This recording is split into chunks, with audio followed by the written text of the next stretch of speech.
Hello, everyone, and welcome to the 10-Minute Book Talk, where three best-selling authors talk all things bookish with you for 10 short and sweet minutes every week. I'm Rachel Linden, your host for this week, and I'm joined by Marie Bostwick.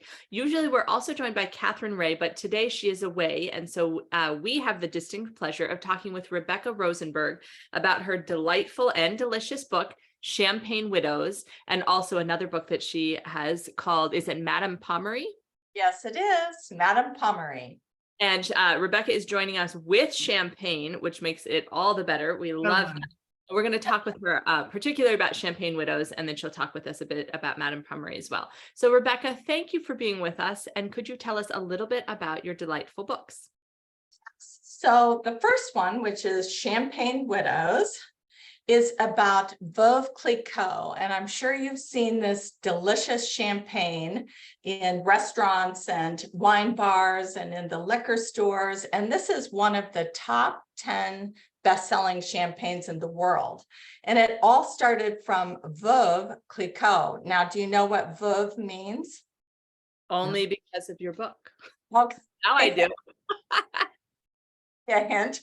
So Veuve means widow.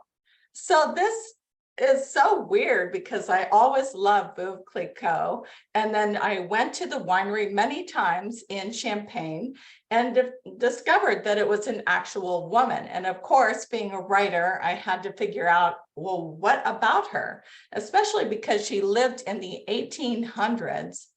And then women could not even own businesses, let alone create their own business. And so I really started digging around and working with the historian there to find out more about this woman in 1800 who dared to make champagne. It was very fascinating. Oh, I love it. So fascinating. Absolutely. So, well, that kind of actually leads into my first question. I wanted to ask you, how did you come across this remarkable story? So you've told us a little bit about that, but just finding out she existed, how did you build that up into enough of a story for a novel? Are you primarily sticking to the historical record, or did you flesh it out in that fictional writerly way that we get to because you bought it in the historical fiction section? So yeah, tell us. Well, I live in wine country in Sonoma, California, and I always like sparkling wine. So I convinced my husband to take us to Champagne, and we made several trips there.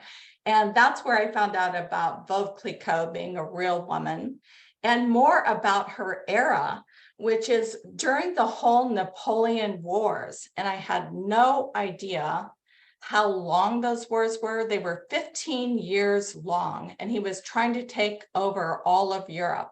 And so with that as a backdrop, I wondered even more, how was she able to do this? So I discovered that she was actually very wealthy. Her father owned a wool business with 1,000 employees.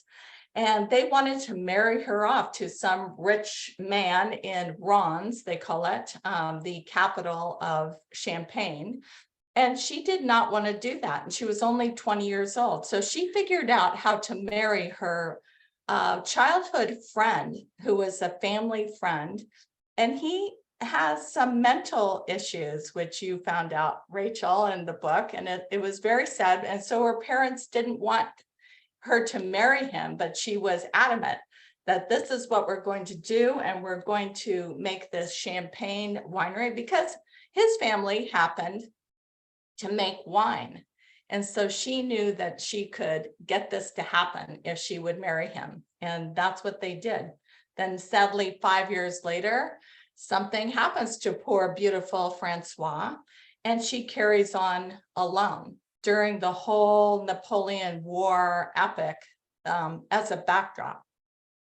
Oh, it's so rich, so much rich detail. And I was reading a bit about you for this interview, and it just sounds like you're leading this most delicious life. So I'm curious if you can tell us a little bit more about the research that went into it, and particularly the hands-on research that went into it. Yes. How many bottles of champagne did you get? Were you able to consume? Oh my God, that would really want to know. That would actually be so frightening to ever know the answer to that question. It's so frightening. But I have a group of friends here. We've lived here in Sonoma Valley for 33 years now.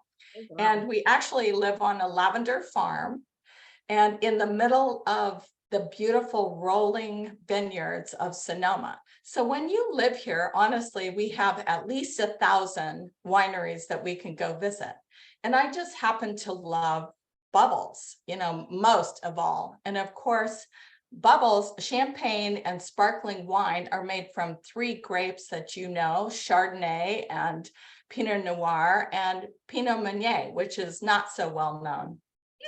But this is fun. One of my best friends has this sparkling wine called Breathless, and look at the cover. Oh, look at that. Oh, that's fun. So when I was looking for cover art and we were looking at vintage posters, I had some beautiful ones of old-fashioned women and everything. And my friend said, none of those really fit your book. I really want you to use our label. And I said, okay, I'll do that. So you can actually buy the book and the champagne together, and it's like their bestseller. So this is called Breathless Sparkling Wine, and it's made in method champenois, which in the book, I'm sure you discovered, is extremely difficult. To make champagne takes twice as much time and effort and money as to make wine. And so that's why it's so expensive.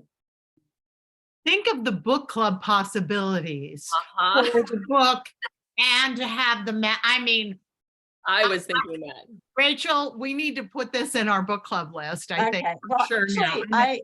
actually, I do a lot of Zooms with book clubs, and they're great. But also what's fun is when you do a book tour, you're not just doing bookstores, I'm doing champagne bars. How bad is that? Oh, fabulous. Yeah. I know. Wineries, I go to wineries and champagne bars. We're doing this wrong.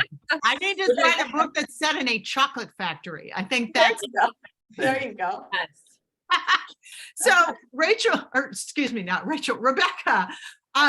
You were doing all this research and I'm sure there were multiple things, but as you were learning about about the widow Clicquot and also Madame Pommery, was there 1 or 2 things that just totally jumped out and surprised you about their lives or the period that they lived in?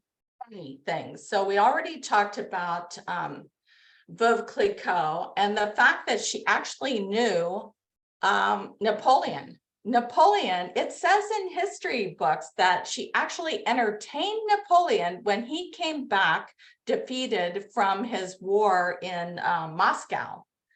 Wow. So he was trying to convince the Tsar to join with him and take over Europe. And the Tsar burnt down Moscow. And so he arrived there to a burned Moscow. And the only thing he saw there was Veuve Clicquot champagne, which was highly against the law and actually treason because he had forbid any champagne leaving France while he was doing this.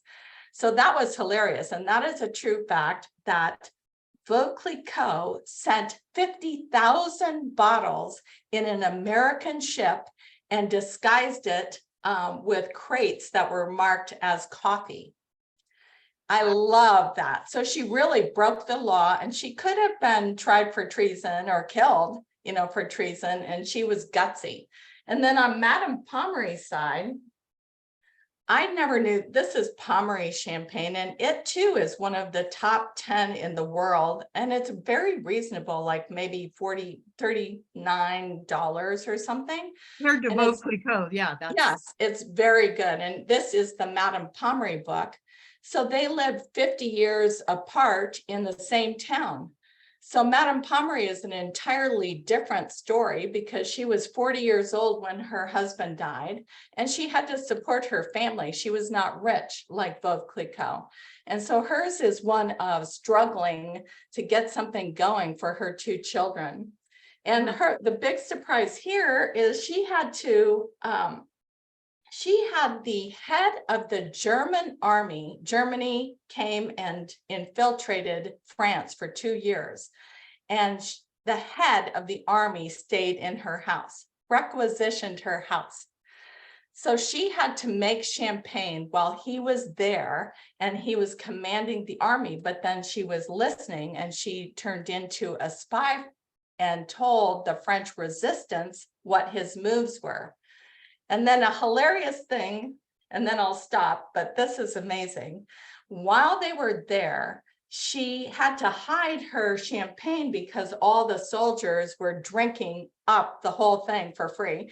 And so she snuck over to the city dump and she built caverns into the hillside and hid all her champagne. And she hid the French resistance army there as well. So these women were gutsy between, that was in 1870 that whole war was going on for 2 years. Wow. So I love their stories. I love their guts. It really gives me a lot of courage.